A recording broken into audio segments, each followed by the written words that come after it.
दोस्तों नमस्कार। अ, आज 22 जनवरी है।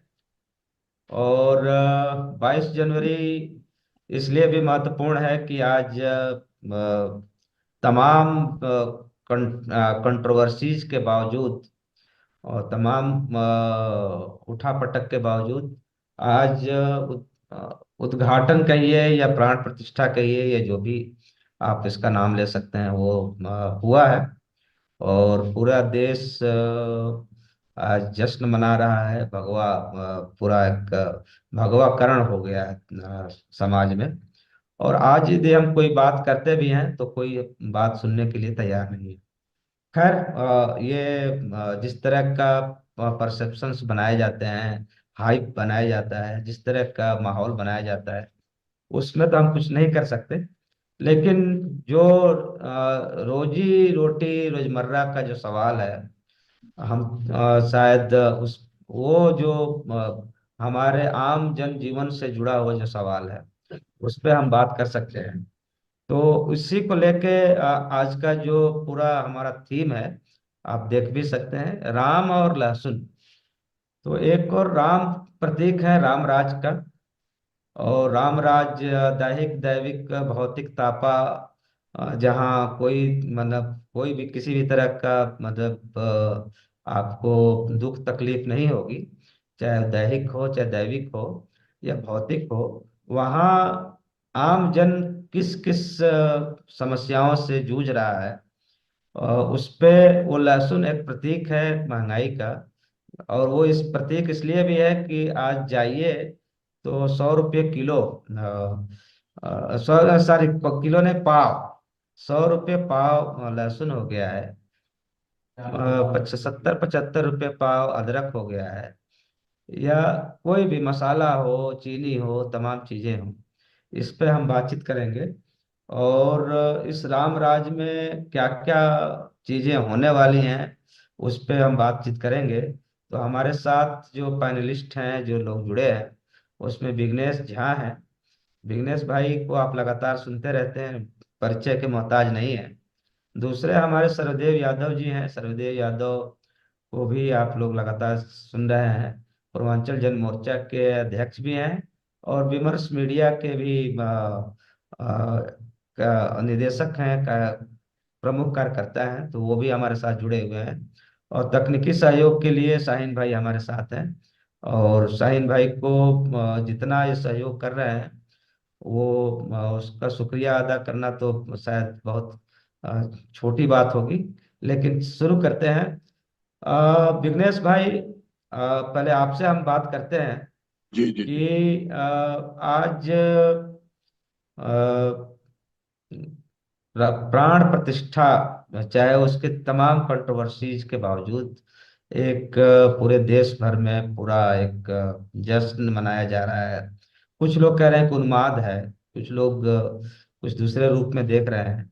लेकिन चूंकि आज मैं चल के आ रहा था तो जगह जगह जय श्री राम के नारे लग रहे थे, तमाम चीजें हो रही थी। लेकिन बसों में या मेट्रो में जो आ रहा था तो बहुत कुछ ऐसा कोई उन्माद दिख नहीं रहा था, क्योंकि लोग अपने अपने निजी जो काम है उसके लिए जुड़े हुए हैं, भाग रहे हैं, दौड़ रहे हैं।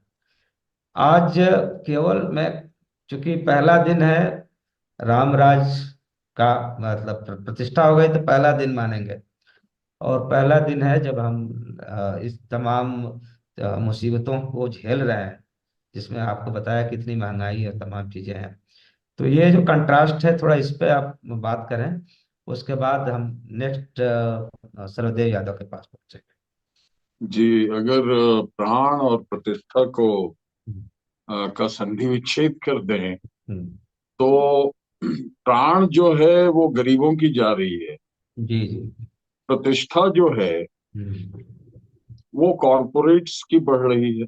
हम्म। क्योंकि आप शायद दिल्ली में ना देख पा रहे हो, लेकिन हम्म। अयोध्या वासी देख रहे होंगे कि पूरी की पूरी जो नगरी है, अयोध्या नगरी, वो कॉरपोरेट घरानों के प्रोडक्ट्स के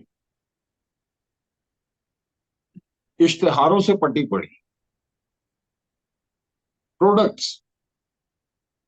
जो आज की सच्चाई है, जो आज वाणिज्यवादी व्यवस्था है, उसकी जो सच्चाई है वो है प्रोडक्ट्स। प्रोडक्ट्स, महंगाई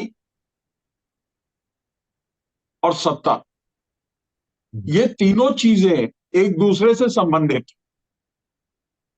मान लीजिए हिम्मत भाई, मैं एक हाइपोथेटिकल सवाल पूछता हूं। मुझे नहीं पता कि कौन से कॉरपोरेट घराने कौन कौन से प्रोडक्ट्स बेचते हैं, वो कितना बेचते हैं एक दिन में, ये सारी जानकारियां मेरे पास अभी नहीं है उपलब्ध। रिसर्च करके उस पर कर सकते हैं हम शो, लेकिन अभी उपलब्ध नहीं है। लेकिन मैं एक हाइपोथेटिकल सिचुएशन रखता हूं कि मान लीजिए कि एक प्रोडक्ट एक कॉरपोरेट घराने ने लॉन्च किया, या फिर पहले से लॉन्च्ड है, उसकी कीमत सिर्फ 1 रुपये बढ़ा दी, और एक दिन में लगभग 10 करोड़ लोगों ने वो प्रोडक्ट खरीदा। तो 10 करोड़ रुपए की बढ़ी कीमतें लोगों ने अदा की। 3 दिन भी अगर 1 रुपये की बढ़ी हुई प्रोडक्ट के साथ वो प्रोडक्ट बाजार में रहती है, तो इतने पैसे तो आ जाते हैं जिससे कि अयोध्या नगरी को इश्तेहारों से पाटा जा सके, या अयोध्या जैसी किसी नगरी को अपने देश में इश्तेहारों से पाटा जा सके। और उसके बाद की जो वो बढ़ी कीमतें हैं, वो जाती है व्यापारिक घरानों के मुनाफों के तौर पे। उसमें वो कभी कभी राजनीतिक दलों को चंदा भी दे सकते हैं। तो ये जो अर्थव्यवस्था है, उसका जो प्रारूप है, वो देश की स्थिति को तय करता है। लहसुन की जो बढ़ी हुई कीमतें हैं, वो ये याद दिलाती हैं कि प्रधानमंत्री नरेंद्र मोदी जी ये कह रहे थे पिछले वर्ष कि भाई, हम तो जो कृषि उत्पाद हैं और जो कंज्यूमर्स हैं, उनके बीच से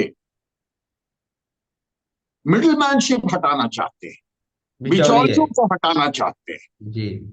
बिचौलिए हट गए।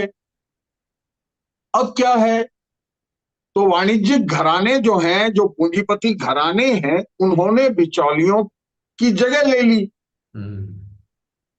लहसुन जब 50 रुपए का पाव बिकता था, 250 ग्राम जो है वो 50 रुपए का बिकता था, तो तहलका इसलिए मच जाता था क्योंकि उसमें बिचौलिए होते थे। अब तो राजनीतिक घराने हैं, और राजनीतिक घराने आज अयोध्या जाकर के शुद्ध हो चुके हैं, उनके पाप धुल चुके हैं। तो वो 100 रुपए का 250 ग्राम बेचे, या 250 रुपए का 250 ग्राम बेचे, वो उनका अधिकार है। हम जनता बस पीसें।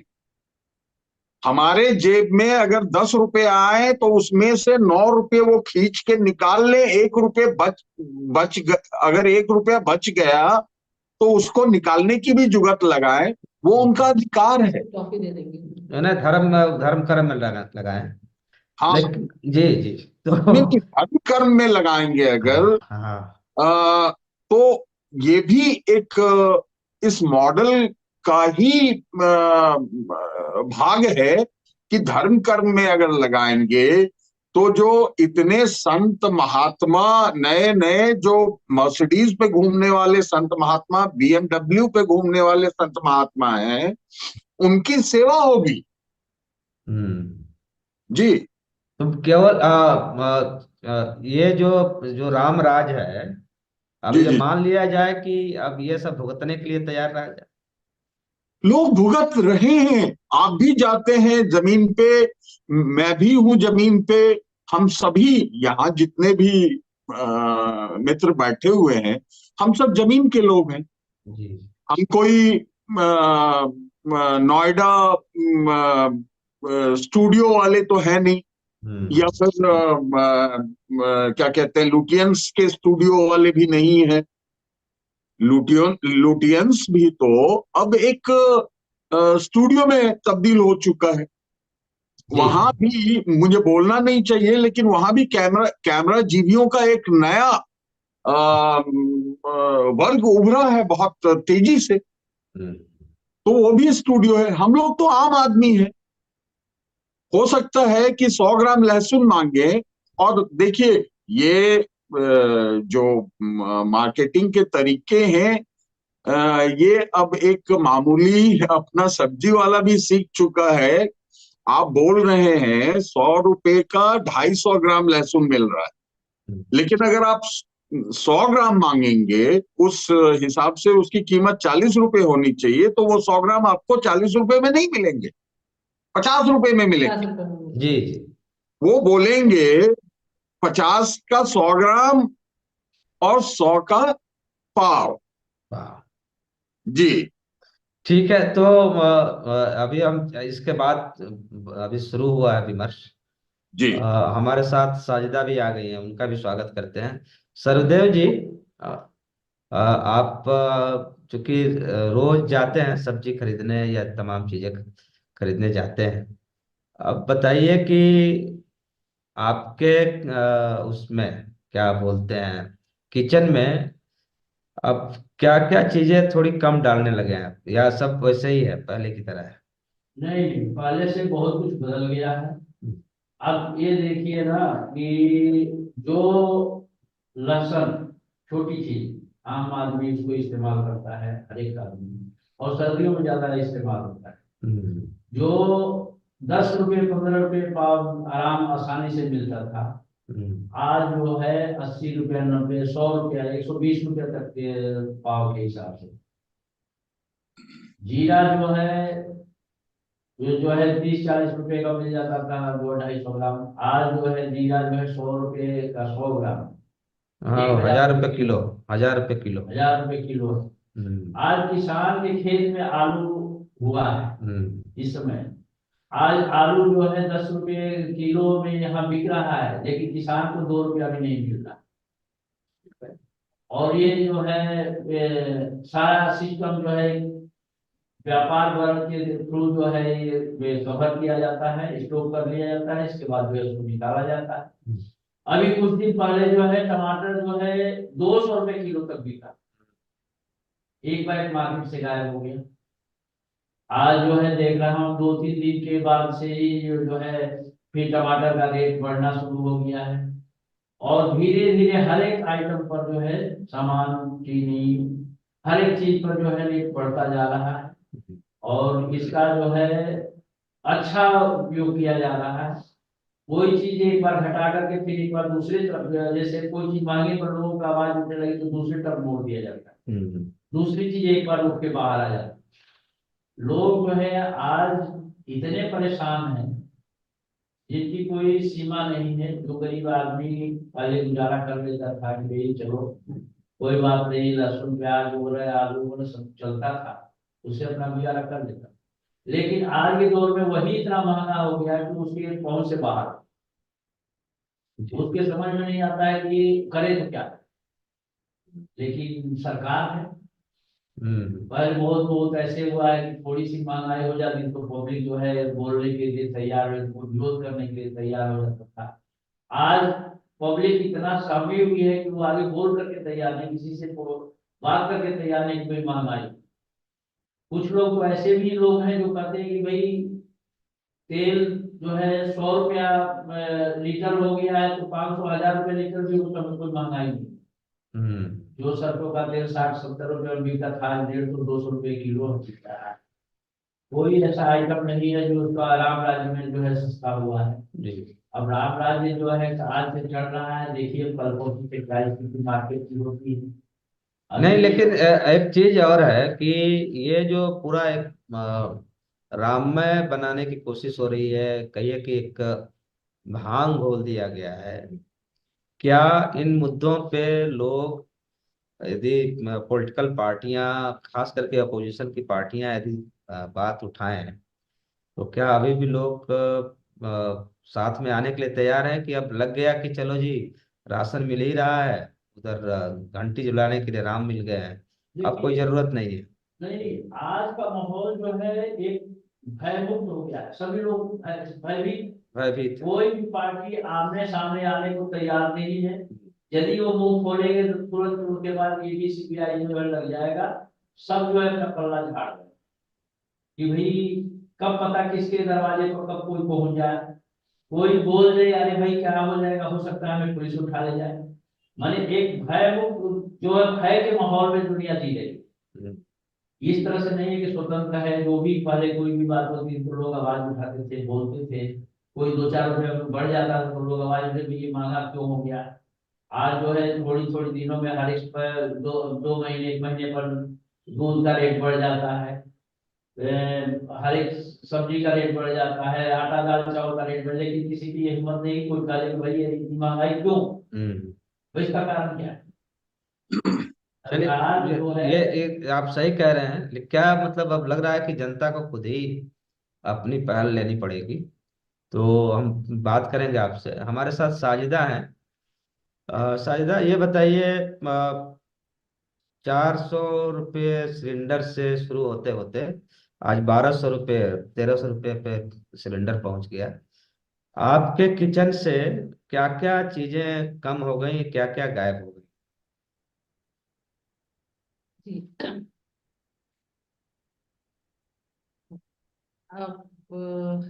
आप लोग क्या कर रहे हैं पता नहीं, पर मैं तो दिवाली मना रही हूँ आज।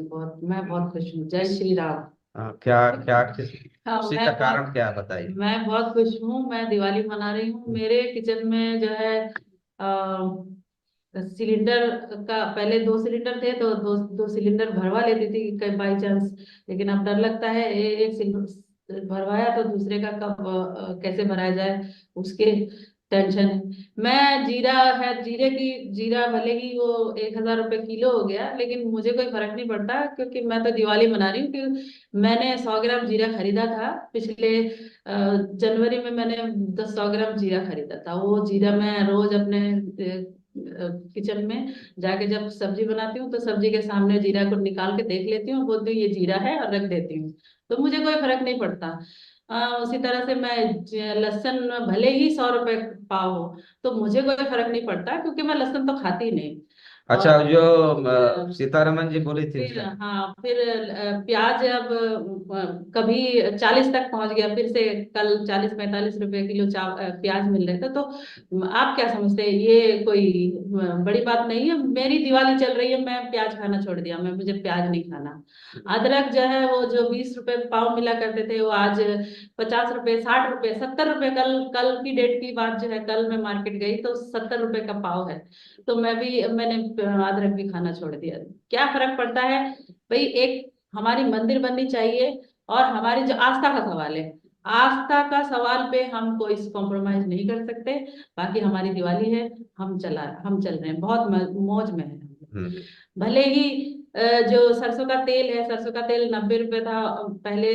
90 रुपए से फिर वो 120 रुपए, 130 रुपए, 135 रुपए, 145 रुपए हो जाए। 1,000 रुपए लीटर भी होगा तब भी हम दिवाली रोज मनाएंगे। जी। कोई इसमें हमें कोई नहीं रोक सकता। अब देख लीजिए ना, अभी जो दूध है, हर रोज चुपके से दूध दूध के रेट जो है वो धीरे धीरे 2 रुपए, 5 रुपए, 2 रुपए, 5 रुपए बढ़ते ही जा रहे हैं। तो क्या फर्क पड़ता है दूध। वो दूध तो छोटे बच्चे का है ना, मेरा तो नहीं है ना। नहीं, दूध मेरी पे। चाय मिल जाती है, मैं चाय पी लेती हूँ। 10 रुपए का भले एक थैली ले आती हूँ, उसमें मिला के बस 2 टाइम की चाय बन जाती है। नहीं, मतलब कुल मिला के आप जो मैं व्यंग मौज व्यंग में हूँ बस। व्यंग जो बोल रही हैं, मैं बहुत मौज में तो हूँ। केवल मैं ये जानना चाह रहा हूँ कि ये तो आप मौज में हैं कि हाँ, धीरे धीरे दिवाली मना रहे माने हैं। आपके किचन से चीजें गायब हो रही हैं। जी। इसका तो आपके सेहत पे या केवल साजदा का मामला नहीं है, विघ्नेश भाई। जी। ये तो हमारा जो मतलब एक कंप्लीट डाइट होता था या कुछ होता था जिसमें हर चीज का महत्व होता था, तो वो धीरे धीरे तो कहीं ना कहीं एक पूरा नस्ल ही गड़बड़ा जाएगा जब ढंग से उसको सही डाइट ना मिले, ना उसको मिर्च मिल रहा है, ना मसाला मिल रहा है, ना कुछ मिल रहा है, तो उसका क्या मतलब इस राम राज का अब यही तोहफा है, या इसी को अब मान लिया जाए कि अब इसी के साथ जीना है। बीच बीच में कोई प्रोग्राम होगा, उसमें आपका भंडारा होगा, उसमें आप अपना डाइट पूरा कर लीजिए। मेरा जी। जी। संगीता जी कुछ बोल रही थी, हाँ हाँ हाँ बोलिए। बोल। तो मैं कुछ बोलते बोलते रह गई। तो हाँ हाँ मेरा बोल। मतलब कहना है कि दूध महंगी है तो दूध के साथ साथ पनीर भी। पनीर अब मेरा बेटा खूब पनीर खाते थे, अब बेटे को बोल दिया आज कि बेटा आज से हम दिवाली मना रहे हैं तो आपको पनीर नहीं खाना है। तो पनीर के लिए भी हम लोग बंद हो, ये मना हो गया है। तो कहना ये है कि कभी कभी ऐसा था कि प्याज अगर 80 80 रुपए किलो हुआ करते थे, तो जैसे ही 80 रुपए किलो जैसे ही हुआ ऐसे ही लोग सड़कों पर आ गए। और सड़कों पर आ गए और उसका एक बहुत बड़ा अभियान बन गया, लोग क्यों प्याज कैसे बन गया। लेकिन आज धीरे धीरे सब चीजें, आटा आप देख लीजिए, आटा आपके यहाँ क्या क्या रेट है आटे सब का? वही 30 35 रुपए किलो, 35 रुपए किलो है। 35, नहीं, मैं जो मंगवा रहा हूँ वो 40 लगभग 45 रुपए किलो आटा। 45 से 50 जा रहा है। जी जी।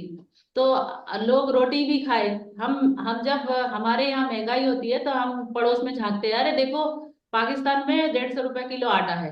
भाई तुम अपना अपना हिसाब लगाओ, अपने यहाँ पर क्या हाल है। हम 50 रुपए किलो आटा खा रहे हैं और अब बात हम पाकिस्तान की करते हैं। हम यहाँ पर चावल जो बिल्कुल मतलब कनकी जिसको कहते हैं, वो हम खा रहे हैं यहाँ पर 40 45 रुपए किलो। और हम पड़ोसी की बात करते हैं, अपनी बात करते नहीं है। और आजकल लोगों को कुछ चाहिए भी नहीं। लोगों को चाहिए कि एक मंदिर हो, और मंदिर का मुद्दा है वो आस्था का मुद्दा है, वही हमारा मुद्दा है। बाकी सब महंगाई, महंगाई का मतलब ही नहीं बनता। कई कई लोग अभी कुछ कुछ वीडियोस देखती हूँ, वीडियोस देख के तो मतलब समझ नहीं आता कि क्या उनके क्या मतलब मानसिकता क्या है, क्या किस इसमें जा रहे हैं लोग हम्म। कि कुछ भी हो जाए कोई नहीं। हमें पता है कि महंगाई है, हमें पता है कि एजुकेशन नहीं है, हमें पता है कि हेल्थ नहीं है, लेकिन मसला तो आस्था का है। क्योंकि राम मंदिर बन रही है तो हम राम मंदिर के से जाएंगे। वो कोई व्यक्ति उनका भगवान है, तो हम जब उसी के पीछे हैं। और सबसे बड़ी बात, दुख की बात यह है कि जो हमारे विपक्ष है, हम जैसे लोगों के मतलब वो उनको हम देखते तो है, लेकिन एक जहां हम देखना चाहते हैं, या विपक्ष को हम इस पे देखना इस चाहते हैं, हाँ हमारे बीच में देखना चाहते हैं। जी जी। हमारे अपनों के बीच में आए वो हमें महसूस कराए कि हाँ सही बात है कि हम मुद्दों को उठा रहे हैं। ठीक है आप मुद्दा उठा रहे हैं, इसमें कोई हम मना नहीं कर रहे हैं, लेकिन ये हम ये कह रहे हैं कि आप हमारे बीच में आइए और इन सब मुद्दों को लीजिए। और हम लोग तभी तो आगे आएंगे ना। हम भी ऐसा नहीं है, अगर हम सब यहाँ जितने भी लोग हैं सब लोग कम्युनिटी से बिल्कुल जुड़े हुए लोग हैं और हम लोगों को अच्छी तरह से पता है कि कम्युनिटी में हो क्या रहा है। लोग सब त्राहिमा त्राहिमा कर रहे हैं, उथल पुथल हो रहा है, कुलबुल कर रहे हैं वो लोग, लेकिन एक एक कोई एक दिशा चाह रहे हैं। वो दिशा देने के लिए आप लोग आइए तो सही। क्यों ऐसा, मुझे ऐसा लगता है कि सबके पूंछ कहीं ना कहीं दबी पड़ी है। ऐसा नहीं, है क्या? इस पे हम अभी बात में बात करेंगे ये हाँ। क्योंकि अब जी जी। जी।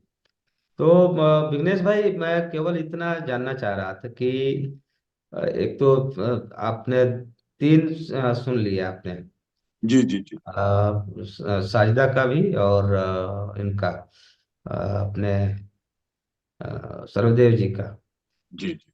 अब दरअसल जो ये कह रहे हैं कि भाई विपक्ष दिख तो रहा है कि हाँ कुछ अलायंस कर रहा है, लेकिन जो विपक्ष हमारे आपके जनता के बीच में होना चाहिए वो वहां से गायब है। तो वो एक सवाल है, क्योंकि महंगाई ने मतलब मतलब गरीबों सबको का तो छोड़ दीजिए, उन्होंने एक मिडिल क्लास का भी बहुत कुछ बजट गड़बड़ा दिया है। और इसके बावजूद इतना बड़ा मतलब हाइप बनाया गया है, इससे कुछ निजात मिलने की कोई चांस लग रहे हैं क्या? देखिए, बहुत ही एक बहुत बड़ी विडंबना है कि हम ये मान के चल रहे हैं आज कि विपक्ष जनता के बगैर, जनता के समर्थन के बगैर, उन लोगों के समर्थन के बगैर जो त्राहिमाम कर रहे हैं, लेकिन आस्था के नाम पे एक बहुत बड़े व्यापारिक घरानों के जाल में फंस रहे हैं। ये सिर्फ भारत की बात नहीं है, पूरे विश्व में हो रहा है। अभी एक जो वर्ल्ड इकोनॉमिक फोरम की रिपोर्ट आई है, उसके अनुसार पूरे वर्ल्ड में गरीबों की संख्या में 60% की वृद्धि हुई है। 60% की वृद्धि हुई है। हमारी भारत सरकार कह रही है कि भाई हमने तो 21 करोड़ लोगों को गरीबी से ऊपर उठा दिया। ये आंकड़ा कहाँ से आया जो अचानक ये दिखाया जा रहा है कि हमने ये 25? नीति आयोग के पास कहां से आंकड़ा आया, ये आप कैसे जानेंगे? आरटीआई के माध्यम से जानेंगे।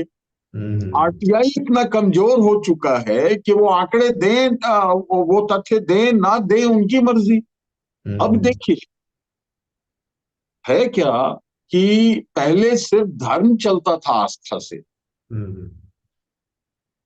अब व्यवस्था चल रही है आस्था से, अब गवर्नेंस चल रही है आस्था से, सरकार चल रही है आस्था से। आस्था से क्यों चल रही है? क्योंकि आस्था में तर्क की जरूरत नहीं पड़ती। आप तर्क वितर्क नहीं कर सकते, आपको आस्था रखना है, आपको महंगी कीमतें चुकानी है। ये नहीं पूछना है कि वो कीमतें जो महंगी आप चुका रहे हैं वो देश के विकास में खर्च हो रहा है या किसी सेठ की झोली में जा रही है, हम्म। या किसी सेठ की झोली में वो पैसे जा रहे हैं, और उन पैसों से जनता को वापस क्या मिलता है, ये आप नहीं पूछ सकते। आप अगर पूछेंगे तो आप देशद्रोही हैं, राष्ट्रद्रोही हैं, पाकिस्तानी हैं, कोंगी हैं, पता नहीं क्या क्या टर्म्स यूज किए जाते हैं, सिक्युलर हैं सेकुलर वगैरह। सेकुलर सिक्युलर, सेक सेकुलर शेख, शेख से बना हुआ है सेकुलर। हाँ, सेकुलर और सिक्युलर दोनों, वो सिख से बना हुआ है।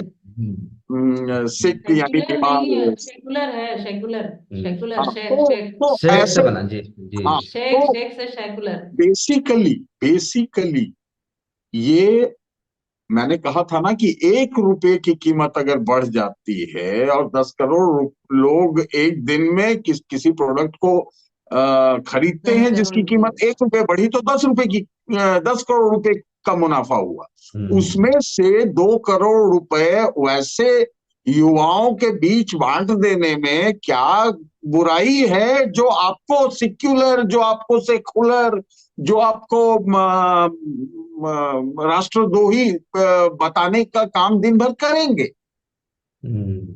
वो जो लोग हैं जो ये बताने का काम करते हैं, वो उस 2 करोड़ के बाय प्रोडक्ट हैं। जो 2 करोड़ रुपए कीमत बढ़ा के जो 10 10 करोड़ रुपए वसूले जाते हैं, उसमें से जो 2 करोड़ रुपए छीट दिए जाते हैं, उससे जो बाई प्रोडक्ट्स निकलते हैं, जो बेरोजगार दिन रात दो हाथों को जिनके काम मिल गया है और उनको वो 2 रुपल्ली ट्वीट और पता नहीं क्या क्या उनके लिए भी इस्तेमाल होते हैं। नहीं, वो सही बात है, लेकिन एक चीज और है।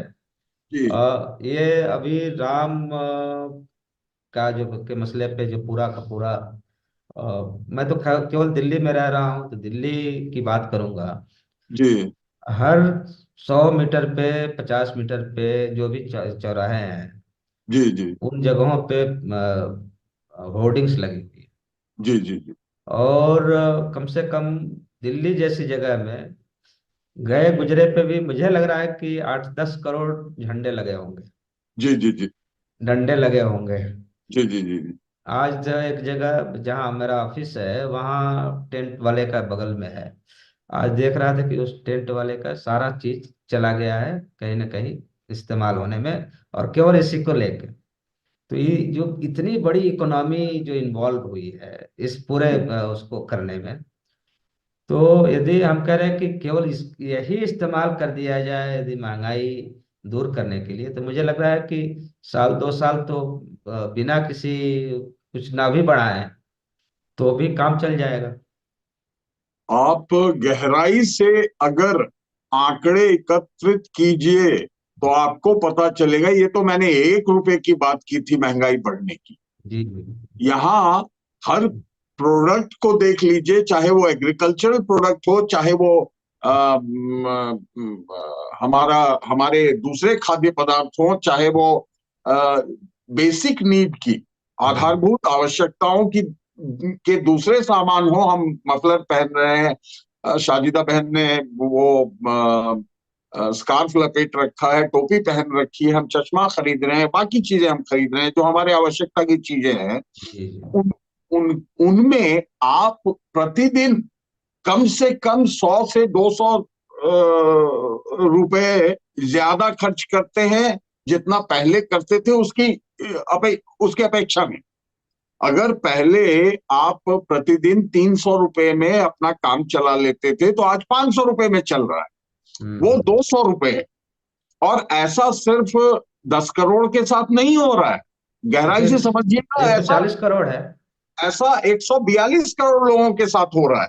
जी जी। यानी कि 142 करोड़ में आप रख लीजिए 35 करोड़ भी परिवार है, और एक परिवार से 200 रुपए ज्यादा वसूले जा रहे हैं, तो आप देखिए कितने हजार करोड़ हुए। ये 70 प्रतिदिन का आंकड़ा है। हम्म। 70,000 और वो करोड़। पैसे कहाँ जा रहे हैं? क्या वो देश की विकास के लिए खर्च हो रहा है? कहाँ जा रहा है वो पैसा? देखिए, मेरा प्रश्न बहुत साफ साफ है, बहुत स्पष्ट है कि वो पैसा कहाँ जा रहा है।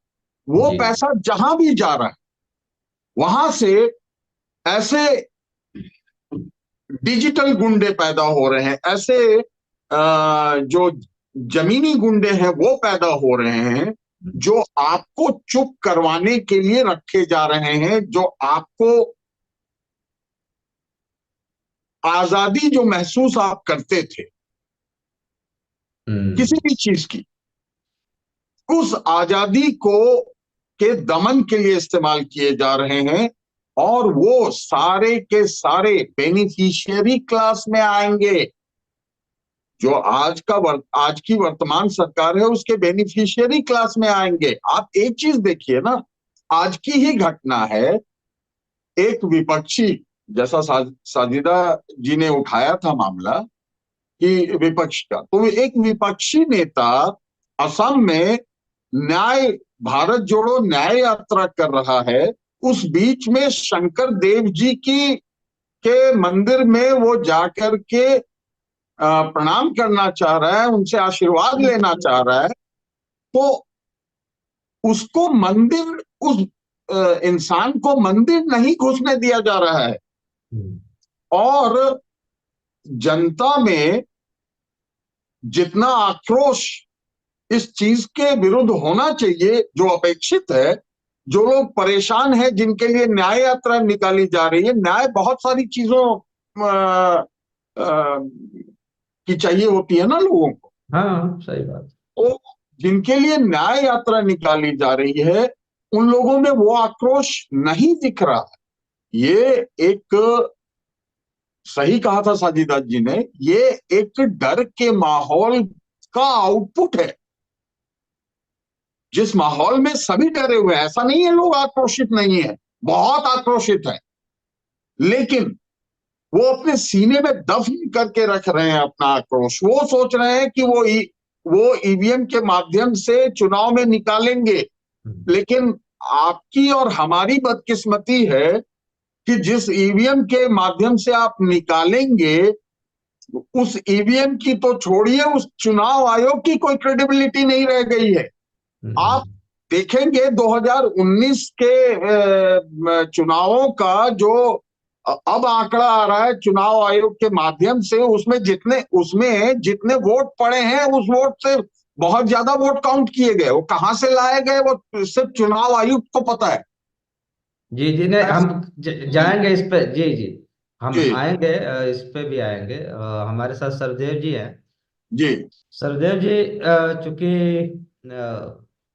यहाँ मधु विहार है, जो पूर्वी दिल्ली का मार्केट है, और देख रहा था कि मैंने पूरा भगवा हो गया है। अब जो लोग व्यापारी वर्ग है वो तो कहीं ना कहीं से निकाल लेगा अपना सामान, जो खर्च कर रहा है भगवान के नाम पे, वो चाहेगा कि यदि 10 रुपया खर्च किया है तो 50 रुपया वसूलेगा। बाकी लोग जो हुले ले ले कर रहे हैं, उनकी क्या तकदीर बनने वाली है, मैं वो थोड़ा जानना चाहता देखिए, हूँ। बनिया वर्ग तो अपना बिजनेस कर रहा है, उसको करना है, और उसको जो है पार्टी को से भी फंड आ रहा है, कई तरह के व्यापार हो रहे हैं। हम्म, लेकिन और लोग हैं तो उनको केवल समझाया जाता है कि भाई राम मंदिर राम मंदिर राम मंदिर बन जाएगा, सब हो रहा, राम राज्य हो जाएगा, और वो केवल वो झंडी और डंडी लेके घूम रहे हैं, उनके पास कुछ नहीं। ये 2 4 5 10 1 महीने 15 दिन के बाद ये सब गुब्बारे निकल जाएंगे, सब अपनी औकात पर आ जाएंगे, और ये माहौल बनता जा रहा है कि सबको ऐसा कर दिया जाए कि मंदिर और बेरोजगार वो ऐसे हो के घूमते रहे जिनके पास कोई काम धंधा ना हो, वो हमारे पीछे बाबूजी बाबूजी करते रहे, किसी को आगे बढ़ाने की कोई सोच ही नहीं। हम्म, यहाँ तक कि हर एक पार्टियां हैं, हर एक लोग हैं, उनको बच्चों को पढ़ने के लिए, शिक्षा के लिए, रोजी रोजगार के लिए बात करना चाहिए। आज भी कोई भी नेता है कोई एजुकेशन के ऊपर बात नहीं करता कि भाई कोई बच्चा पढ़े या कोई भूखा दुखा है, इसको कोई देखने वाला नहीं। वो केवल अपना शोषा छोड़ रहा है कि मैंने इतने को भंडारा खिला दिया, तो इतने को मैंने कंबल दान कर दिया, तो इतने को गरीब भिखारी, और ये नहीं सोचते कि कंबल और भिखारी जो खाने वाले हैं वो कितने कम हुए, इसके बारे में कोई नहीं सोचता। वो सोचता है कि हमने तो वाहवाही कर दिया जी, आज चार पूरी और दो सब्जी खिला दी, आज तो कम चलेगा, कल आगे देखा जाए। उनको ऐसे बेरोजगार में बांधा जा रहा है कि वो आगे का जनरेशन और आगे का माहौल की स्थिति कितना बेहतर हो जाएगी यदि जनता नहीं समझती है, तो ये भयंकर परिणाम हो। लेकिन आदमी को, हर एक आदमी को है, देखिए ठीक है, हर एक आदमी है वो भगवान को मानता है, सभी मानते हैं, सभी अपने घर में पूजा पाठ करते हैं, ये थोड़े कि आप कहेंगे तो हम झाड़ी और ताली बजाएं, हम्म, नहीं, सभी करते हैं, सबके मन में मानिए कि भगवान तो कण कण में है, और हर वक्त मौजूद रहे, उनको कहाँ से कोई ले आएगा, वो तो हर एक आदमी में व्याप्त है, उनको कोई कहाँ से लाएगा वो तो और क्या आप, ये तो करेगा। आप सही कह रहे हैं, लेकिन जो मोदी जी जो कह रहे हैं कि असल में भगवान को हम ही ले आए हैं, ये मैंने एक एक नया मतलब जो वर्ग या धर्म का परिभाषित करने वाला जो हिस्सा आया है, वो जो भी कहेगा वही सत्य है। तो इसको कैसे समझाया जा सकता है आम लोगों को, क्योंकि हम आर्थिक तौर पे बड़े बड़े आंकड़े हम दे भी दें, तो लोगों को लगता है कि हमसे क्या मतलब है, हमको तो दिहाड़ी करनी है और जैसे तैसे बच्चे पालने हैं या जो भी घर चलाना है। यही तो तो देखिए इसको सरल भाषा में हम लोगों को कैसे बता पाए, इस पे क्या कोई सोच है, समझ है, या कोई जो विपक्ष की पार्टियां हैं जिसको लेकर साजिदा भी परेशान है, वो कहीं दिख रही हैं क्या? देखिए, विपक्ष अपने उस मुद्दे पर तो है, लेकिन अभी समा हुआ, कब क्या हो जाएगा, कैसे हो जाएगा, लेकिन बेगर आवाज का साइलेंट जो है मोमेंट तैयार हो रहा है, और एक बहुत बड़ा ये विद्रोह होगा। जब तक कोई चीज आवाज दब रही है, जब उठेगा तो गुब्बारा की तरह होगा, ये नहीं कि परिवर्तन नहीं होगा, सब कुछ होगा, हम्म, इसमें कोई दो राय नहीं है। ये समय ऐसा आ जाएगा, इस हालात पर लोग पहुंचा देंगे कि विद्रोह हो जाएगा और धन और धरती बढ़ जाएगा। ये हम्म, लोग कुछ भी करते रहे, ये कुछ नहीं होने वाला है। समाज जग रहा है, जो जितना पिछड़ा था वो भी आज ही जो कर रहा है कर रहा है, लेकिन उसको भी शाम को भूख लगती है और बच्चों को दाल रोटी और स्कूल चाहिए। हम्म, आज मजदूर भी है तो वो इस दृष्टि पर सोच रहा है कि हमारा बच्चा कहीं ना कहीं पढ़े, लेकिन जितने राजनेता हैं, जितने भी ये अपने आप को कर रहे हैं कि हम ये हैं, वो जो है वो कुछ नहीं कर रहे। केवल ये कह रहे हैं कि भाई हमने तो वर्दी बांट दिया, ये शिक्षा फ्री करो ना भाई, शिक्षा फ्री करो, सबको एक समान स्कूल करो। तो किसी का बच्चा जो है अमेरिका विदेश में जाए, कौन ऐसा नेता नहीं है जिसका बच्चे विदेश में नहीं पढ़ रहा है। और जो झंडी और डंडी उठा रहा है, उनको जो पीछे पीछे घूमते ये कहते हैं कि यदि ये इधर शिक्षित और अच्छे बन जाएंगे तो हमारी झंडी डंडी कौन उठाएगा। इस तरह की मानसिकता भरी हुई है। जी, चलिए, बहुत बहुत धन्यवाद। साजिदा, आपका जो सवाल है कि एक तो बहुत व्यंग्यात्मक ढंग से आपने बातचीत रखी है इसमें, कि हम तो बहुत खुश हैं, दिवाली मना रहे हैं। दूसरी ओर जो आम लोग हैं, हम उनको वो नहीं सोच, जीडीपी उनको समझ में नहीं आती है, या सकल घरेलू घाटा कितना हुआ और क्या क्या, कितने अरब करोड़ खरब जो है किसमें लगा क्या नहीं लगा। आम लोग जो आपके रोजमर्रा के जीवन जीते हैं, लहसुन का प्रयोग मैं इसलिए भी किया था कि वो एक हमारे आम जनजीवन का एक मतलब हिस्सा है। और रोजमर्रा के जो हमारे जो सामान है, अभी कल एक बड़ा महत्वपूर्ण मैं बात करके मैं फिर आपके पास जाता हूँ। मेट्रो में जा रहा था, एक अधेड़ उम्र के सज्जन थे, राम नामी कुछ कहीं से आ रहे होंगे किसी प्रोग्राम से, और बड़े परेशान भाव में भी थे, और देखा कि सब्जी लिए हुए हैं, क्या बोलते हैं, गोभी का डंठल लिए हुए हैं, ये क्या क्या लेके जा रहे हैं। तो एक और वो एक भाव है कि हाँ जी, हमारे प्रभु श्री राम को शायद इतने दिनों तक दबाया गया, अब जाके ले आए हैं। लेकिन दूसरा ओर तो वो रोज की जो चक्की है, गृहस्थी की चक्की है, रोज की चक्की है, वो तो वो अपना काम करती है। आप को यदि कहा जाए कि भाई सरल भाषा में कुछ आम लोगों को बताया जाए, तो क्या क्या मुद्दे लेके जाया जा सकता है जिसपे एक बड़ी बहस चलाई जा सकती है, क्योंकि अभी भी आपके पास बहुत सीमित साधन है। मतलब किस विषय मैं क्योंकि सेंस में कह रहा हूँ कि भाई देखिए, सामाजिक कार्यकर्ता के नाते या सामाजिक कार्यकर्ता के नाते हम चाह रहे हैं कि जैसे आप सब लोग जो नीचे जमीन पे जुड़े हुए काम कर रहे हैं, तो वहाँ किस रूप में बातचीत किया जाए तो वो मतलब सहज ढंग से लोग सुन पाए। उस पर बात ही ना किया जाए कि हाँ जी, अब तुम्हारे राम और मेरे ये मेरे वो ठीक है, आपके हैं जहाँ हैं। कुछ दिनों पहले, 2-3 दिन पहले की बात है, एक वीडियो देख रही थी।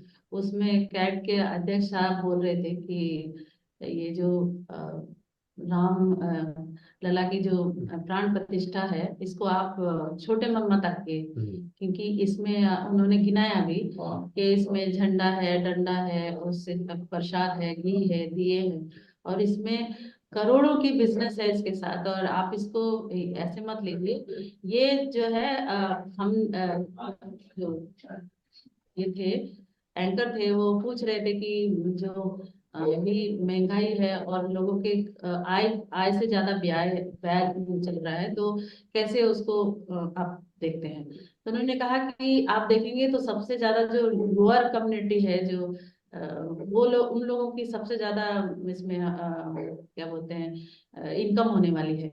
वो कैसे, जैसे कि डंडा है, झंडा है बनाने वाले वो गरीब लोग ही बनाते हैं, दिए वो गरीब ही लोग बनाते हैं। तो ये जो प्रोग्राम बनाया है और जैसे भी है, वो कम्युनिटी में हमारे जो समुदाय के लोगों हैं उनको समझाने के लिए बहुत विस्तृत रूप से उन्होंने बनाया है और बताया गया है। तो कैसे कहाँ फायदे है, वो फायदे उनको गिना दिया है, उनको पता है। अभी देखिए, जहां तक मुद्दा है कि मैं समुदाय में कैसे क्या चीज, क्या मुद्दे हैं जिस पर बात करूं, क्या ऐसा मुद्दा है जिस पर मैं बात ना करूं। क्योंकि हम जब समुदाय में जाते हैं तो महिलाओं के साथ जब मैं बात करती हूँ, तो सबसे ज्यादा कुपोषण की शिकार है महिलाएं आती है होती है। तो कुपोषण का कारण वही है कि अच्छा खाना नहीं, अच्छा रहन सहन नहीं। तो जब खाना पीना की बात आती है तो एक दूसरे के साथ जुड़ा हुआ है। हस्बैंड के या उनकी कोई आय नहीं, कमाई नहीं होगी तो चीजें आएंगी कैसे, क्योंकि महंगी है चीज, कमाई कम है, चीजें महंगी है, वो चीजें आएंगी कैसे। अभी मैंने इससे पहले जब हमारी बात हुई थी उसमें मैंने बताया भी कि दूध महंगी है, मसाले महंगे हैं, आटा महंगा है, चावल महंगा है, और गरीब की कोई जो आमदनी नहीं है। आज के डेट में जहां पर हम पहले जो चीजें हमने 12 रुपए किलो आटा खाई है, आज हम 45 रुपए 50 रुपए किलो आटा खा रहे हैं। लेकिन कल की वो तब भी एक मजदूर जो है वो 4,000 रुपए या 6,000 रुपए की नौकरी करता था, नौकरी के लिए वो करता था। आज भी वो 4,000 6,000 नौकरी के लिए परेशान है कि उसको मिल जाए। अभी तो ये है कि मिल जाए 4-6 हजार रुपए की, वो भी नहीं है। तो ऐसे में मुद्दे जो है, मुद्दे का कौन सा ऐसा मुद्दा हम, मुझे नहीं समझ में आता है कि कोई एक मुद्दे को छोड़ के हम आप किसी दूसरे मुद्दे पे। महंगाई एक ऐसा दानव बन के आया हुआ है कि एक परिवार को बिल्कुल निगल निगल लिया है। तो इसमें मुद्दे तो मुद्दे ही हैं मैं सारे। एक चीज और कह रहा हूँ कि इस महंगाई से परिवारों में जो कोई असर हुआ है, या जैसे चल रहा है कि चलो जी थोड़ा कम कर लेंगे, थोड़ा कम कर लेंगे, लेकिन उसकी वजह से बड़े बड़े देख रहा हूँ कि बड़ी संख्या में मतलब कलह और एक तरह का तनाव। नहीं, अगर आप, हम सब समुदाय से वो एक वही उसी समुदाय के से भी आते हैं और उन्हीं के बीच में रहते भी हैं। तो हम सब महसूस भी कर सकते हैं कि एक एक जो है तनाव है, एक महंगाई को लेकर। क्योंकि अभी जो विघ्नेश जी बोल रहे थे, तो वो एक बोल रहे थे कि लोग डरे हुए हैं। मैं बोल रही हूँ कि लोग जो है ना, लोग अपनी बातों को रखना चाहते हैं, डरे हुए नहीं हैं। डरे हुए नहीं है, वो कंफ्यूज है। मेरे को शायद मैं शायद कंफ्यूज ऐसे ज्यादा समझ पा मुझे रही भी। हूँ। हाँ हाँ। हाँ, मैं शायद ऐसे समझ पा रही हूँ कि वो डरे हुए नहीं, वो कंफ्यूज है। कि वो मतलब एक एक हमारे पास हथियार था कि हमारा विपक्ष बोलता है तो हम चले जाते हैं उनके साथ कर सपोर्ट करते थे। एक हमारे पास होता तो विपक्ष जो है वो कहीं बैठ के एक बोल देते हैं, या कहीं पर वो नजर आ रहा है हमारे करीब में नहीं नजर आ रहा है, एक चीज। दूसरा ये कि जब हमको कुछ बोलना है तो हम जब सरकार को जवाब देते थे, सरकार को कैसे जवाब देते थे कि हमारे पास एक वोट ये था। तो अब जो ईवीएम ने जो एक ऐसा ये ले लिया कि कई हमने इसका उदाहरण भी देखा पीछे, कई बार हमने देखा कि हम इलेक्शन किसी को करना चाहते हैं लेकिन वो सेलेक्ट कोई और हो जाता है। तो ये भी एक मतलब ये है कि भाई हम किसको वोट दें, हम तो नहीं चाहते, हम किसी को नहीं चाहते हैं। अगर हम नोटा करते हैं तो जो है वही रहेगा, हम अगर वोट करते हैं तो जो है वही आएगा, अगर वो नहीं भी आएगा तो भी वो आएगा। कि जो हम अगर एमपी का ये देखें पीछे अनुभव हमारी, कि पूरा पूरा सरकार उन्होंने रातों रात बदल दिया, जब जीती हुई सरकार बदल गई। मध्य तो प्रदेश की। मध्य प्रदेश की, तो उसी वो एक जो समुदाय में है, तो वो चीजें हैं कि वो करे तो करे क्या। डर डर कोई नहीं रहा है, और उनको ये भी पता है ये जो वोट का राइट है, ये वोट का हम जब चाहे ये अपना वोट का इस्तेमाल करके वोट का वोट हम दे सकते हैं। पर कंफ्यूजन है कि कोई उनके सामने आने वाला नहीं है, सामने कोई नहीं है, उनको समझ नहीं आ रहा कि करना क्या है। मैं ये समझ जी सकती जी, लेकिन हाँ एक विघ्नेश भाई, जी साजिदा का जो मैंने जो वही डर है या सवाल भी है कि डर से ज्यादा लोग मैंने कंफ्यूज हैं, भ्रम में हैं कि क्या मतलब अ, जो एक राइट है जो बचा खुचा, वो वोट का राइट है, वो भी अभी एक वकील, बड़े वकील है सुप्रीम कोर्ट के, वो कह रहे थे कि 10 करोड़ वोटरों को वोटर लिस्ट से हटा दिया गया। और बिल्कुल। ये बहुत सोची समझी रणनीति के तहत हुआ है। तो एक तो वोट देने का अधिकार ही खत्म हो गया भाई। 10 करोड़ लोग यदि नहीं देंगे, 10 करोड़ का मतलब है कि कम से कम 100 एमपीज को प्रभावित कर सकते थे, 100-200 एमपी को प्रभावित कर सकते थे। वो प्रभाव ही पहले से खत्म हो गया। दूसरा, जिस ईवीएम की बात हो रही है वो तो मतलब मतलब कहा जाता है कि इस पे तो कुछ इसको कोई हैक ही नहीं कर सकता, या इसका मतलब ये सबसे फुल प्रूफ है, तो बात ही नहीं हो रही है।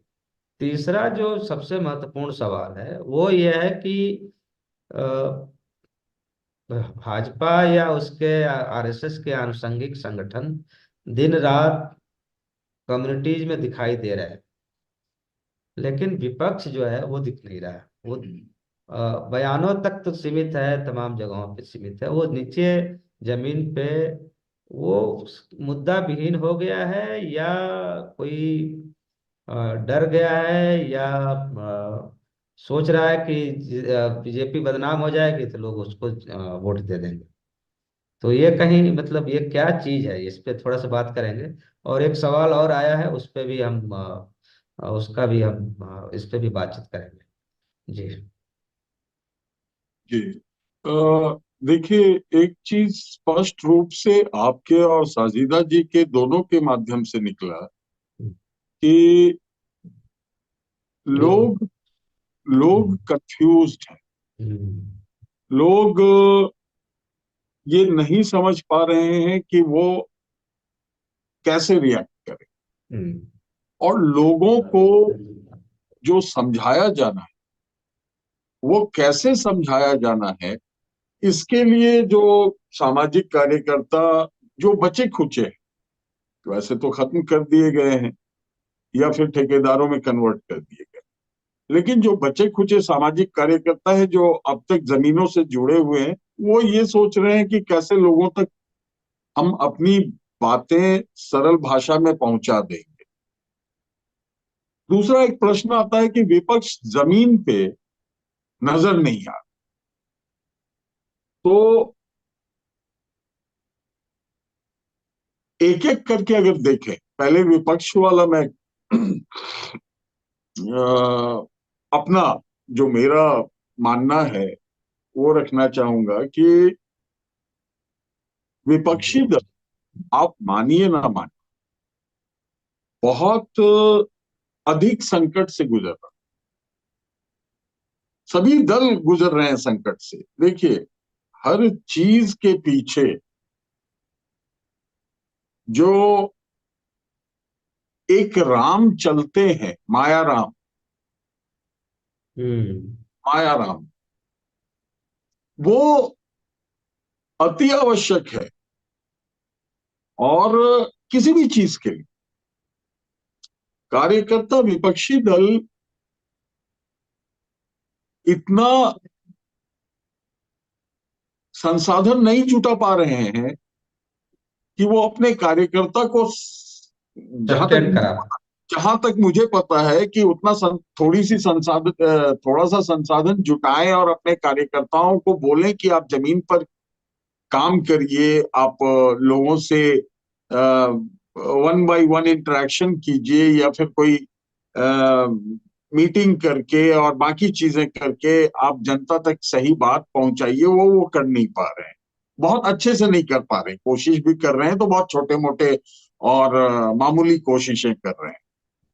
दूसरी बात ये है कि लोगों को समझाया कैसे जाए, सरल भाषा में उन तक पहुंचा कैसे जाए।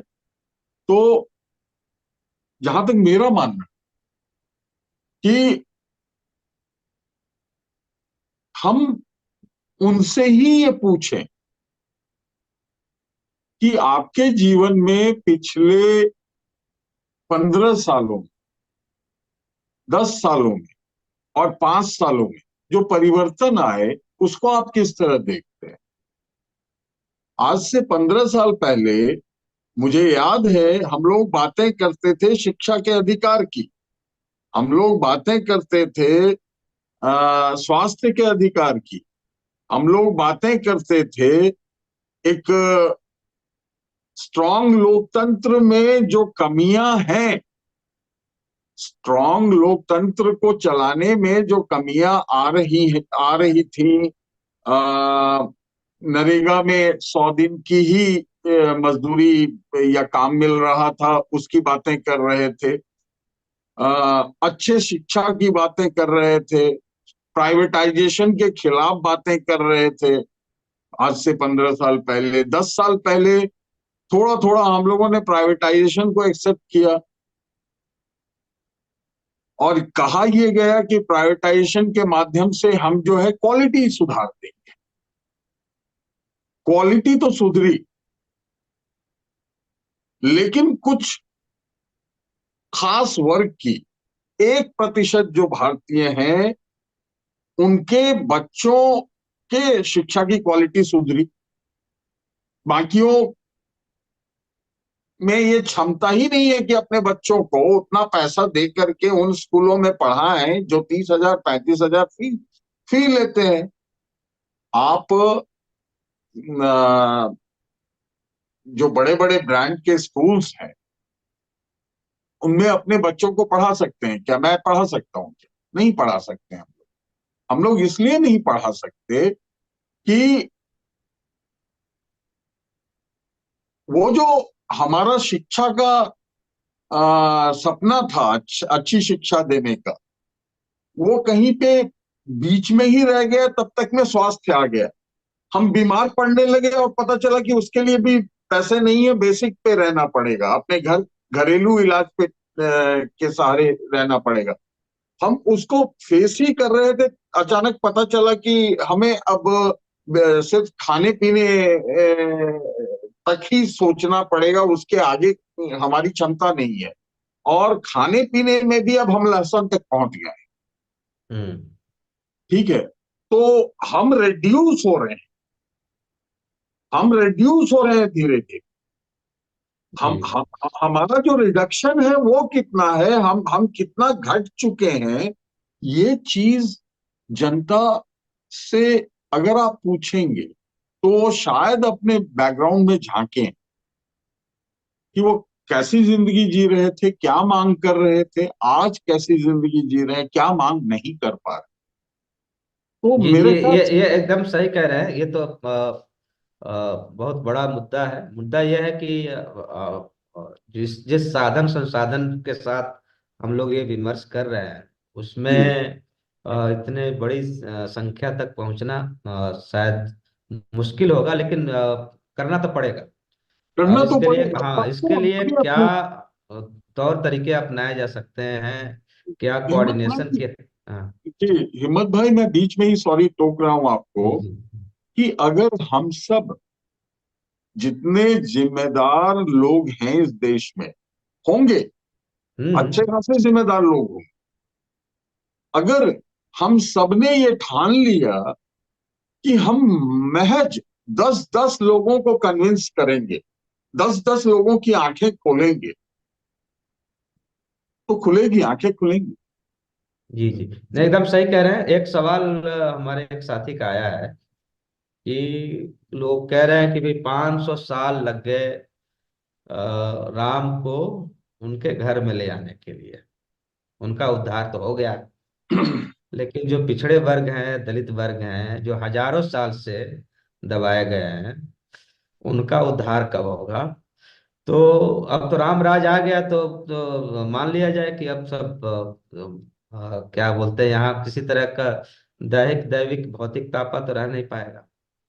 बस दिवाली आज से शुरू, दैविक रामराज शुरू। दैविक भौतिक तापा, ये तो चलिए मान लिया कि ये ये सारे हमारे खत्म हो गए, क्योंकि हम्म। हमारे सेठों के खत्म हो गए। हम्म। अगर सेठ सलामत तो हम सलामत। वो हम्म। एक संस्कृत में पुरानी कहावत थी। सब सलामत। एक पुराना ये श्लोक था, एक श्लोक था, महाजनो येन गता। हम्म। एक बार संसद में आडवाणी जी ने भी इसका जिक्र किया था। इन सबके गुरु घंटाल जो थे जी आडवाणी जी। जी, उन्होंने भी इसका आज जिक्र बुलाया गया था कि नहीं उनको? आ, खैर देखिए, यही फिलॉसफी, सनातन फिलॉसफी बोलती है कि कर्म के हिसाब से ही फल मिलता है। तो जो उनका हुआ वो तो खैर वो जाने। पर उन्होंने ये जो महाजनों येन गता है वाली बात कही थी, इसके दो अर्थ निकलते हैं। हम्म। एक तो महान जन हम्म। जहां जिधर जिस से रास्ते पे गुजरते चल। हैं उस रास्ते से हमें चलना चाहिए। जी। और महाजन हमारे समाज में आ, बड़े व्यापारियों को भी, बड़े साहूकारों को भी कहा जाता मेरे को आपकी यही बात समझ में आई, है। महाजनों वाली। जी। हाँ हाँ हाँ। तो सर, हाँ, आपको वो वाली बात समझ में आई, किसी को वो समझ में आती है। यही तो है संस्कृत का जलवा। लेकिन उनके क्या बोलते हैं, जिन्होंने ये बात बोली, जी। जिस आडवाणी ने, तो उनको पीछे तो नहीं गए, ये अपना ही रास्ता बना लिया इन्होंने, ये खुद ही महाजन बन गए। देखिए, महाजन तो बदलते रहेंगे, अच्छा, महाजन बदलते हैं। महाजन बदलते रहेंगे, लेकिन चलना जी। है महाजनों के पीछे। जी। जी। आपको न्याय के पीछे नहीं चलना है। आपने जिन दलितों वाली बात की कि आ, इनके जीवन स्तर में सुधार नहीं हुआ, इनफैक्ट बिगड़ती मैंने चली उनका जा उद्धार कब होगा? जी। जी। इनकी स्थिति। और 500 साल वाली बात तो हम लोगों ने पिछली बार भी की थी कि हम्म। बाबरी मस्जिद 550 साल पहले बना, और जिसे बाबर ने नहीं हम्म। बनाया। और 500 साल पहले तुलसीदास ने मतलब बाबरी मस्जिद बनने के 50 साल बाद तुलसीदास जी ने, जो दरअसल रामबोल दुबे जी थे, हम्म। तो उन्होंने एक रामायण की अवधि जी। जी। का अवधि ट्रांसलेशन रामचरितमानस लिख दी। मानस, और उसमें अपने जो सद्विचार थे, खास करके दलितों के प्रति और बाकी लोगों के प्रति जो उनके सद्विचार शूद्रों थे, के उनके, प्रति। हाँ, अच्छी मति थी, उसको उन्होंने उबाल उबाल के खूब अच्छे से रखा। जो है उड़ेला। हम्म। हम्म। तो वो हम्म। अब इधर समाज में अ, समाज को एक तरह से नष्ट विनष्ट करने पे तुला हुआ है। और हम्म। इधर आ, हम महाजनों का रास्ता ले रहे हैं। तो आप ही या आप सब ये जज कर सकते हैं, इस चीज का मतलब हम्म। निकाल सकते हैं कि हम किधर जा रहे जी। तो नहीं, एकदम सही कह रहे हैं। और चूंकि 6:36 हो गया है, हैं। जी। और चूंकि ये जो सब्जेक्ट था, राम राज वर्सेस महंगाई, तो ये क्या राम राज के साथ इसका अटूट कोई रिश्ता है, या अब ये मान लिया जाए कि जो जैसा चल रहा है वैसे चलने दिया जाए? अब कोई अधिकार या कोई राइट्स की बात आप करना, आप भूल जाइए, दया के पात्र हैं, या बना दिया गया है। तो हम लोगों को भी क्या समझ लेना चाहिए, या सबक ले लेना चाहिए कि अब क्वेश्चन ही करना बंद कर दिया जाए? नहीं, सर्वदेव जी ने एक बहुत अच्छी, बहुत पते की बात कही थी अभी, जी। कि रिएक्शन होगा, रिएक्शन होना है। हम्म। वो रिएक्शन कब होगा, कैसे होगा, ये आप या हम अनुमान नहीं लगा पा रहे हैं, लेकिन रिएक्शन होगा। हाँ, हम्म। ये अच्छा होता कि अगर विपक्ष, जनता, माननीय सर्वोच्च न्यायालय, माननीय चुनाव आयोग, माननीय ईडी, माननीय सीबीआई, माननीय आईटी, माननीय पुलिस व्यवस्था, माननीय जो हमारे हमारे ब्यूरोक्रेट्स हैं, वो ये सब मिल करके कभी थोड़ा सा भी मशक्कत कर लेते देश के, अगर ये कर लेते, तो शायद जैसी जैसी आशंकाएं हैं देश के टूट के बिखर जाने की, देश में दंगा फैलने की, देश में बेकारी के की सुनामी आ जाने की, देश में अशिक्षा अशिक्षा से देश के त्रस्त हो जाने की, वापस हम लोगों अ, अ, हम लोगों के एक असभ्य समाज में परिवर्तित हो जाने की, वो सारी चीजें होने से बच पाती। जी ने एकदम सही कह रहे हैं। चूंकि टाइम भी हो रहा है और साजिदा को भी जाना है, तो क्योंकि अब चूंकि राम राज में आप आ गए हैं, कल तो से डिस्कस किया। हाँ, आज से शुरू हो गया। जब प्रतिष्ठा हो गई तो अब ये मान लिया जाए। तो इस पे हम अलग से बहस करेंगे कि जो संवैधानिक मूल्य हैं, जो समाज के नैतिक मूल्य हैं, वो कितने बचे हैं, कितने उसमें मैंने जंग लग गया या घून लग गया या जो भी आप कहिए।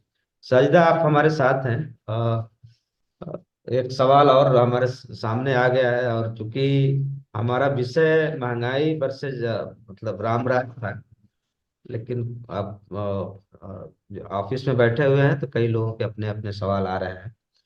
तो साजिदा, आप को क्या लग रहा है कि अब ये मान लिया जाए कि जो हो गया है, अब इसी में जीने का हम लोग, या इसी तरह इसी में इस खुश रहने का तरीका खोज लें, आप कोई सवाल ना करें? जब सवाल ना करे, हाँ। अरे भाई सवाल क्यों नहीं करे? हम मर नहीं गए हैं। जब तक जिंदा है सवाल करेंगे, सवाल पूछेंगे। जवाब तुम्हें देना होगा, हम्म। चाहे आज दो, कल दो। जवाब तो तुम्हें देना होगा। सवाल हम करेंगे, करते हैं, करे हैं और करेंगे। जी, नहीं वो तो करेंगे, लेकिन हम तो देख रहे हैं कि जो जो विघ्नेश भाई भी बोल रहे थे कि, या तुम ही बोल रहे थे कि जो सब जो इकोनॉमी है, झंडा बैनर तो जो बनाने वाला है वो बना रहा है, ये बेच भी दिया उसने। लेकिन 90% जो जनता है वो तो इस स्थिति में नहीं है कि वो 1 लाख रुपये 10 लाख रुपये इन्वेस्ट करे और झंडा सिलवाए और बेचे। वो भी, उसकी भी बड़ी इकोनॉमी है। तो आम लोग जो झाड़ू पोछा लगाते हैं घरों में, औरतें लगाती हैं, पूरे दिन भर जब खटती हैं तो महीने का 8 हजार 10 हजार रुपया कमा पाती हैं, जिसमें मैंने किस हालात में झुग्गियों में रहना पड़ता है, या इवन कोई कच्ची कॉलोनियों में रह रहे हैं तो किस हालात में से गुजरना पड़ता है। तो उनके लिए कोई वहां से कोई कुछ लग रहा है कि कोई बातचीत किया जाए तो कुछ देखिए, रास्ता निकलेगा? हाँ देखिए, सुगबुगाहट सब जगह है, हम्म। दर्द सबके सीने में है। हम्म। बस शर्त है कि उसे कैरी कैसे किया जाए, लाया कैसे जाए, लाने वाला है कौन। हम्म। हम्म। जी। शर्त यही है कि अभी कोई ऐसा वो उनको दिख नहीं रहा है। लेकिन गाहे बगाहे अगर कभी आप एक छोटी छोटी भी कोई एक सभा होती है ना, वहां पर भी लोग अपना सवाल पूछ ही लेते हैं। हम्म। तो सुगबुगाहट है, जरूरत है प्लेटफॉर्म की। प्लेटफॉर्म कौन दे रहा है उस पर डिपेंड करता है। तो क्योंकि एक आपने बहुत अच्छी बात कही थी, जो कि जो हमारे जो आरएसएस वाले हैं, उनकी जो मुद्दे हैं, उनके भले ही वो धार्मिक मुद्दे हैं, लेकिन उन्होंने पुख्ता तरीके से समाज में जाके उस मुद्दे को रखा है। हम्म। तो अभी जो हमारे अगर कमी अगर हम देख पा रहे हैं, बार बार मैं जो विपक्ष की बात कर रही हूँ, तो कहीं ना कहीं मैं भी चाहती हूँ कि कुछ ऐसी चीजें, कुछ ऐसी मुद्दे पुख्ता तरीके से रखने वाला, सुनने वाला, अब समुदाय को सुनने वाला, जो हम जिनके बूते पे सब कुछ कर रहे हैं, उनकी बातों को सुनने वाला पुख्ता तरीके से, और उन उनको उनके जो सवाल है उसका जवाब देने वाला, हम्म। हम्म। वो एक जो मंच है, उसकी सख्त जरूरत है। उसकी कमी नजर आ रही है, और जो वो वो कमी, आए, समाज के सामने आए, जी वो आए। हाँ जी, जी जी जी, वो बिल्कुल। वो वो कमी अगर ये होती है, मतलब पूरी होती है, तो आप समझ लीजिए कि सवाल पूछने से कोई गुरेज नहीं है, सवाल पूछ रहे हैं, पूछे जा रहे हैं। जी। नहीं, अपने बहुत बहुत धन्यवाद। और मैं सहमत हूँ साजिदा जी के बातों से। बस एक लाइन बोलना नहीं नहीं, चाहूंगा बोलिए बोलिए, अच्छे से बोलिए। कि जहाँ अभी ग्रेटर नोएडा का मामला सामने आया, हम्म, जहाँ यहाँ के जो सांसद हैं महेश शर्मा जी, उन्हें अपने किसी गांव में उनका कार्यक्रम था, उन्हें अपने कार्यक्रम से बैरंग लौटा दिया गया और वो माइक पे अनाउंस करके लौटा दिया गया। अच्छा। लेकिन लेकिन इस जगह की पूर्ति करने के लिए देखिए, दो दो पहलू है ना इसमें। एक तो वो मीडिया में नहीं आएगा, हम्म, ये बात मीडिया में नहीं आएगी, और दूसरी बात उस जगह की पूर्ति करने के लिए विपक्ष का कोई नेता हम्म, वहां नहीं आ रहा है। तो ये दो कमियां हैं। मैं साजिदा जी के बातों से सहमत हूँ, इसलिए मैंने भी इसमें जी आया। जी। तो अभी एक सवाल और आया है, क्योंकि इस विषय से इतर है, और मुझे लगता है कि आने वाले समय में इस पे हम लोग बातचीत करेंगे। और हम लोगों ने भी शायद पहले बातचीत की है इस पे। वो ये है कि मंडल की लाइन को लेकर क्षेत्रीय पार्टियां बनी थी, और उसमें आपस में फूट भी हुई, और मंडल की राजनीति जो है कमंडल से दबा दी गई थी। और इसकी वजह से आज ये मंदिर बन गया है, और उसको लेके तमाम चीजें हो रही हैं। तो उनका एक सवाल है कि भाई मंडल की राजनीति करने वाले कब संगठित होंगे। तो ये एक इंडिया अलायंस है, मुझे लगता है कि वो एक तरह का हमें वो भी दे नहीं, रहा है। और दूसरी बात यह है कि मंडल की राजनीति तब की थी जो हम्म, कमंडल वालों ने ही शुरू किया था, वीपी सिंह हम्म, को सामने रख के। हम्म, और अब जो है मंडल की राजनीति तो रहनी चाहिए, उसके साथ उसमें बहुत सारी चीजें जोड़नी भी पड़ेगी। इस पे हम लोग आगे चर्चा कर सकते जी जी जी। तो इस पे हम आगे चर्चा करेंगे। और क्योंकि टाइम हो रहा है और वो फिर से एडिट करना है। तो आप सभी जो एस्टीम्ड स्पीकर्स कहते हैं, या हैं। सम्मानित हमारे वक्ता हैं, अपने अपने क्षेत्र में जमीन से जुड़े हुए लोग हैं। तो हम उम्मीद करेंगे कि जल्दी ही, क्योंकि सरकार है, सरकार से बात करना हमारा काम है। तो सरकार इन तमाम जो महंगाई पे लगाम लगाए, किचन से जो चीजें गायब हो रही हैं हमारे रोजमर्रा के जीवन से, धीरे धीरे हम सिमटते चले जा रहे हैं, वो कम से कम दूर करें।